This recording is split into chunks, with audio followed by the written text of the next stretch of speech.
Fala aí, torcedor do nosso canal Total Futebol, trazendo mais um vídeo aqui no nosso canal. E nesse vídeo para falar da vitória do Cruzeiro sobre o CRB, 2-0 fora de casa. Os gols do Cabuloso marcados pelo Villalba e o Eduardo. E o Cruzeiro garante aí a vaga nas quartas de final da Copa do Brasil. Vamos trazer aí nesse vídeo a Renata Fã, o Sgarbi, o Everton Guimarães, falando aí da vitória do Cruzeiro. Vamos reagir aqui no nosso canal, mas antes quero convidar você que ainda não é inscrito, se inscreva, ativa o sininho das notificações para você não perder nada. Tudo do Cruzeiro, tudo do Cabuloso você encontra aqui no nosso canal Total Futebol. Vamos aí para o vídeo e logo depois eu trago as estatísticas da partida. Olha, o gigante Cássio, você conhece bem, né, Ronaldão? Viver, Sabe né? que no momento decisivo ele tem estrela, ele não se esconde, pelo contrário, não que o Cruzeiro estivesse numa situação terrível, mas estava ganhando de 1-0, poderia ter sofrido empate, levar para os pênaltis, claro, tinha o Cássio ali, mas depois da defesa desse gigante, o Eduardo no finalzinho sacramentou o placar em 2-0. É, menina Renata, a frieza e a elasticidade que ele tem. A leitura também, quando ele vê o atacante indo para a bola. Ele é um cara decisivo, né? E é legal ver um cara da forma do Cássio está chegando, na carreira, tudo que ele conquistou e fazendo a diferença ainda. Ele, o Fábio, eu brinquei aqui, citei no começo do programa, falando desses goleiros, mas é uma referência para toda a molecada também. E é legal você ter um cara dessa confiança, dessa... Certeza que o Hugo deve estar olhando também, certeza que os goleiros que gostam, né, dessa profissão, de se espelhar na tranquilidade, na forma de jogar. Então, o próprio Everton também usando o lado psicológico, colocando algo a mais na carreira, é importante para o goleiro. E aí o crescimento dessa profissão é legal ver. E tem nome, né? Tem Cássio, tem Fábio, tem Everton, tem Hugo, que está crescendo. Isso é legal. É legal ver o Cássio feliz, né? Eu acho que a gente tem que destacar também nessa semana, porque fica sempre nos mesmos, e se você me permite, vou ampliar um pouquinho o leque, vou falar só de quem atua no Brasil, porque o Santos foi decisivo para o Atlético Paranaense eliminar o São Paulo, e o Everson, goleiro do Galo, ele não só defendeu, como bateu o pênalti. Então o goleiro ele pode atrapalhar muito, ele pode deixar a desejar, mas a gente tem vários goleiros que não vão chegar numa seleção brasileira, mas que são extremamente importantes para os clubes, são seguros, são jogadores referência. O Brazão, que vem fazendo uma temporada excepcional com o Santos, porque é muito atacado e aparece com boas defesas. Então o Brasil está muito bem representado pelos goleiros, eu concordo com você. E o Alisson também. Falando a verdade aqui, o Alisson entrou numa lista aí que ela, só pelo fato de entrar na lista, Renata... Eu fico feliz. Deixa aqui os goleiros aqui brasileiros felizes com tudo isso. É verdade que a gente torce para que ele vença também. Chico Garcia. Braço a torcer. Abrimos esse leque para os goleiros que merecem espaço. Olha, eu não sei se ele vai passar bem o final de semana. Olha, será que tá legal? Não sei não, hein? Acho que a defesa do Cássio mexeu com ele. Acho que ele ficou saudosista, porque ele foi um dos grandes da história também, né? Agora, Chico, importante também falar do Cruzeiro, que passa por um momento interessante. O time é vice-líder no Brasileirão, está classificado na Copa do Brasil. O Leonardo Jardim afirmou textualmente numa entrevista que eles não queriam a Sul-Americana, que o objetivo maior é a classificação para a Libertadores do ano que vem. O Cruzeiro, silenciosamente, vem bem. É um candidato, ainda mais agora em que acho que as portas se abriram também, quando você derruba alguns favoritos, né? Possíveis favoritos, Flamengo, Palmeiras, São Paulo, que acabaram ficando pelo caminho, dando uma forçadinha no São Paulo, né? Mais Flamengo e Palmeiras. Mas o Cruzeiro hoje é um bom candidato a ganhar essa Copa, é um atalho também para chegar na Libertadores. Você tem uma conquista e você já garante a vaga, mas acho que o Cruzeiro também vai brigar pelo título brasileiro. Só que ontem o Leonardo Jardim teve um choque de realidade, né? Quando ele disse assim, olha, não sei se eu vou ficar muito tempo aqui no Brasil, não. Joga um dia em Porto Alegre, outro dia em Maceió, aí vai para Libertadores, né? Daqui a pouco a Boiacá, Chicó, assim. Campo pesado, né, que lá Chico? na Europa é tudo pequenininho, tudo pertinho. Aqui é diferente. A gente fala disso, né? Que o desgaste, às vezes, é viagem. Ah, mas os caras vão de voo fretado, no conforto. Irmão, às vezes você passa 8 horas dentro do avião, tem que jogar no dia seguinte. E aí, como é que... Aí não pode preservar, tem 2 competições. A realidade é dura. Ontem bateu na porta do Cruzeiro. Só pra gente arrematar o assunto, o Cruzeiro enfrenta o Santos no final de semana, Edu Dracena. E o coração está batendo pra qual lado? Ixi, haja coração, Renato. Eu acho que vai dar um empate, vai. Que mureteiro. Muito bem, já, mas com a mesma pontuação do Flamengo, tem jogo a menos. E a gente sabe que o campeonato está acabando nessa primeira fase. E até agora, qual é o principal destaque para vocês? Seria o Mirassol? É isso? E aí, Chico? Eu acho que é o mais surpreendente, né? A gente não tem, assim, talvez grandes decepções entre as expectativas. Agora, o Mirassol, quando começa o campeonato, o time que vem da Série B, a gente já coloca lá como um potencial, ou pelo menos campeonato de permanência, ou um time que pode até acabar fazendo o chamado ioiô, né? Acaba indo e voltando. E muitas equipes têm essa característica exatamente pela dificuldade financeira. O futebol ficou muito caro, então você reduz lá as SAFs, os mais ricos lá em cima, e o resto fica brigando ali pelo meio de tabela. O Mirassol eu achei que ia fazer aquele campeonato de permanência, mas ajeitou de uma maneira, e não é um devaneio, né? Não é mais um sonho de verão, tá terminando um turno inteiro, não só na primeira parte, como entre os 5 primeiros, e jogando bem, e dando trabalho, e aplicando goleadas. Então, assim, o Mirassol vai dar trabalho até o final. Capelanes, até agora, o que mais chamou a sua atenção no Campeonato Brasileiro da Série A? Olha, 2 das maiores folhas salariais lutando muitas vezes contra rebaixamento, né? São Paulo e Corinthians. São Paulo? São Paulo e Corinthians. São Paulo há 3 rodadas estava todo... Não é verdade? A gente está no final do primeiro turno, já virando... Lutando é gerúndio. Lutando é presente. Mas você acha que não corre mais risco? Não corre risco. Não corre mais. Não corre risco. Não corre mais. Corre risco. Da mesma forma que eu falei que o São Paulo é o ratinho na esteira, começa a dar pegada e aí começa a perder a potência. São Paulo que já fez os Brasil. 18 jogos. Pois é, já está com a cartela cheia. Já saiu da Copa do Brasil, vai se iludir com a Libertadores, vai esquecer o brasileiro, o que vai acontecer no brasileiro? Daqui a pouco volta a flertar com o rebaixamento. Uma das maiores folhas salariais do país, tá? São Paulo. E o Corinthians a mesma coisa. Está entre os 3, 4, com as maiores folhas. Onde já se viu? Com as maiores folhas, você está na parte intermediária para baixo da tabela de classificação. Isso me chama a atenção de forma negativa no Campeonato Brasileiro. E quem discorda é clubista. Você tá reclamando, sai do seu bolso dinheiro? Tá reclamando de quê, eu vira lá?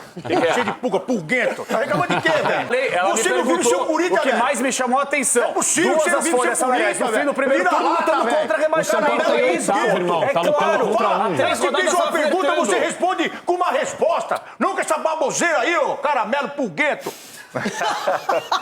Desculpa, Renato, porque eu perdi a linha. Sgarbi, por favor, retome a linha. Esse cara, né, o São Paulo tá em oitavo, tá brigando pra não cair. Onde já se viu Onde isso, estava cara? 3 rodadas? Tá 3 rodadas. Onde você estava há 3 dias? Onde estava 3 rodadas? Há 3 rodadas vocês estavam achando que vocês iam três ser dias campeões vocês da estavam Série B. na Série B, Há 3 rodadas vocês iam Enfim. amassar o Atlético Paranaense. 3 rodadas depois Na vocês minha- tomaram o nabo lá, velho. Na minha opinião, um grande destaque, um time que eu quero destacar o Mirassol, claro que imagino que seja uma unanimidade, né? Ninguém esperava estar em quinto. Só que o Bahia também, o Bahia e o Cruzeiro, são 2 times que me surpreendem. O Cruzeiro porque a expectativa no começo da temporada foi enorme. Nossa, olha as contratações, fez isso, aquilo. Aí no estadual, muito mal. E também na Sul-Americana, uma vergonha, vexame. E agora no Brasileiro mostrou que, ó, estão aqui, teve toda a turbulência com o Dudu, aquele momento. A diretoria manteve o treinador e agora tá muito E bem. o Inter? Então, Você não vai falar do Inter? o Inter vai ser campeão brasileiro ainda. E o Bahia de novo, né? O Bahia, cara, pra quem vê o Bahia muitas vezes com um time que o Bahia vai sempre brigar pra não cair, esquece, cara. O Bahia tem estrutura, tem um grande treinador, um grande Só por elenco, um causa grande do time. Mito. Mas o Mito mora no meu coração, né? E ele tá fazendo um grande Eu trabalho espero diferente. que o Mito amanhã você. vença Renato Gaúcho. Eu também espero. Só isso, só pra uma vingancinha de nada, né? Agora, Edu Dracena, o Cruzeiro realmente retomou os eixos, entrou nos trilhos e é um time que até passou por uma leve turbulência, perdendo para o Ceará em casa, empatando com o Corinthians aqui, mas tá ali já, com a mesma pontuação do líder, com um time muito sólido e consistente, além de classificado na Copa do Brasil. Classificado e é normal oscilar. Você vai pegar vários times aí no Campeonato Brasileiro que estão oscilando. E isso também acaba refletindo, de repente, nas atuações, nas pontuações. E eu vejo assim, o Cruzeiro, com o Leonardo Jardim, tem a sua meta. O que é a sua meta? É chegar na Libertadores ano que vem. É claro, você estando ali na frente, brigando ponto a ponto com o Flamengo, com o Palmeiras, com outros times, você vai estar ali brigando pela liderança. Quem sabe, de repente, na reta final, você dá aquele sprint. Então, eu vejo assim que o Cruzeiro está muito forte. A mentalidade que o Léo Jardim colocou perante aos jogadores, eles entenderam qual é o trabalho e estão jogando pro time, não jogando para ele. Então, todo mundo está em prol do time e está correspondendo à altura. E a hora do vamos ver, doutor Marco Aurélio Cunha, justamente é quando fecha a janela, quando todo mundo define seus elencos. O segundo turno, normalmente, ele apronta. E o Capelani sabe, o Atlético Paranaense não era cotado para cair no ano passado. Foi acontecer já mais para a reta final do campeonato. Foi líder, então, né? não dá para deixar passar absolutamente nada. E hoje, às vezes, você está confortável, mas tem muito campeonato ainda, Márcio. Realmente tem. Não falo mas... para o São Paulo, falo para todos. Sim, realmente tem, mas São Paulo conseguiu uma arrancada muito boa no Brasileiro, necessária, porque time grande, quando está na rabeira, lá na zona de rebaixamento ou próximo, não sabe sair facilmente dela. É uma dificuldade estrutural de você compreender que um clube grande está numa crise e próximo de um rebaixamento, mas felizmente São Paulo se recuperou a tempo. O que eu vejo desse campeonato é um Mirassol surpreendente, um Red Bull que poderia ter ido mais longe e está estacionado. E eu acho que esse campeonato vai definir claramente por Palmeiras, Cruzeiro e Flamengo. Acho difícil alguém superar um desses três. E a zona de rebaixamento é crítica para aqueles que estão lá. Então, eu quero ver o São Paulo longe disso. Quero ver o São Paulo melhorando. E que saudade, hein, Reinaldo? Podia estar batendo pênalti lá para nós, hein? Olha! Tem o seu cara, hein, doutor? Everton Guimarães, de verdade, o Galo também passou por protestos dos jogadores que queriam receber salário em dia, aquela coisa toda, mas deu a volta por cima. Agora vai jogar com o Vasco no Brasileiro, classificou diante do Flamengo na Copa do Brasil. De verdade, para esse segundo turno, você acha que o Atlético está muito abaixo do Cruzeiro? Renata, bom, na tabela mente, né? 23 pontos contra 37 pontos do Cruzeiro. Então é uma diferença considerável que acredito muito pouco, que seja muito pouco provável uma aproximação a ponto de ameaça. Isso aí eu descarto. Coletivamente o Cruzeiro é um absurdo, né? Tem um elenco, e aí numericamente falando, limitado, está no mercado, mas com muito critério para contratar, muito critério mesmo, para a margem de erro ser a menor possível, porque, por exemplo, tem 2 jogadores que foram contratados que vários deram certo, mas o Wallace é um jogador que não tem rendido no Cruzeiro e o Lautaro também, inclusive o Cruzeiro já pensa na possibilidade de emprestá-lo.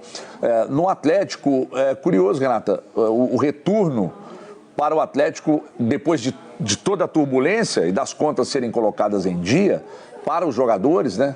Nem para todos, funcionários ainda não, mas para os jogadores sim.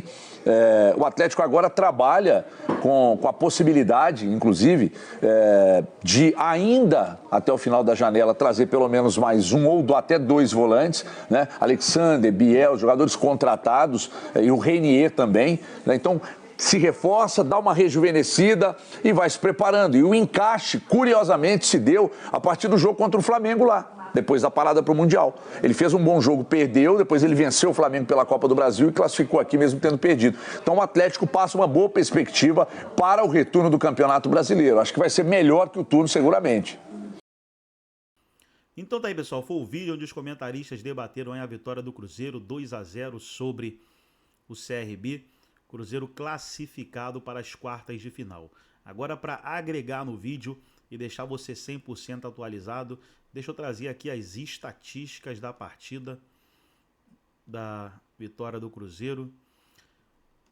Posse de bola, o Cruzeiro teve 51%, o CRB 49%. Gols esperados, 1,86 do CRB, 1,55 do Cruzeiro. Total de chutes, 14 do CRB, 13 do Cruzeiro. Chutes no gol, 5 do Cruzeiro, 2 do CRB. No caso, chutes no gol, né? Aqueles que vão certeiro. Aí aqui tem as chances perigosas. Ah, o total de chute que é finalização. Em cima é finalização, total de chute. Embaixo, chute certeiro, correto. Finalizações aqui, ó, total de chutes. Tivemos aí 14 com 13, 20, 27 finalizações. Chutes no gol, tivemos 7. Chances perigosas, 4 do Cruzeiro, 2 do CRB. Escanteios 9-4, que dá 13 escanteios na partida, né? Impedimentos, 5 do CRB, 1 do Cruzeiro. Passes completos, 311 do Cruzeiro, 288 do CRB. Então tá aí as estatísticas da partida. Cruzeiro classificado. Gostou do vídeo? Deixa o like, se inscreva no canal, ativa o sininho das notificações. Forte abraço a todos e até o nosso próximo vídeo aqui no nosso canal Total Futebol.